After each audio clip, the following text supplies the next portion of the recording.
ప్రభుత్వ పాఠశాలల్లో విద్యార్థులకు సరిపడా ఉపాధ్యాయులు లేరనే ఫిర్యాదులు ఎక్కువగా వినిపిస్తుంటాయి. కరీంనగర్ జిల్లా జమ్మికుంట మండలం బిజిగిరి షరీఫ్ జడ్పీ ఉన్నత పాఠశాలలో మాత్రం 5 విద్యార్థులు 7 ఉపాధ్యాయులు ఉన్నారు. పిల్లలు లేక 9, 10 తరగతులు కొనసాగడం లేదు. మొత్తంగా 6వ తరగతిలో 2, 7లో 1, 8లో 2 విద్యార్థులు ఉన్నారు. వీరిలోనూ రోజు 2 లేదా 3 హాజరవుతున్నారు. 2022-23లో ఇక్కడ 18 మంది విద్యార్థులు ఉండేవారు. గత ఏడాది 4 10వ తరగతి పూర్తి చేశారు. ఈసారి 10వ తరగతికి కావాల్సిన ఒక్కరు కూడా సమీపంలోని కోరపల్లి జడ్పీ ఉన్నత పాఠశాలలో ప్రవేశం పొందారు.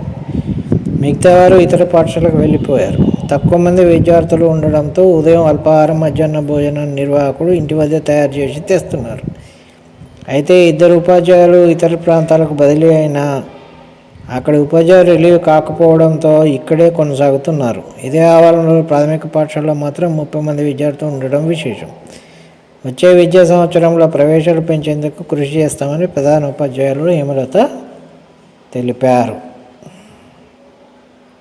ఊళ్ళలో ఉన్నటువంటి స్కూళ్ళను కాపాడుకోవాల్సిన బాధ్యత ఆ ఊరిది, ఆ ఊరి రాజకీయ నాయకులది, ఆ ఊళ్ళో పనిచేస్తున్నటువంటి టీచర్లది.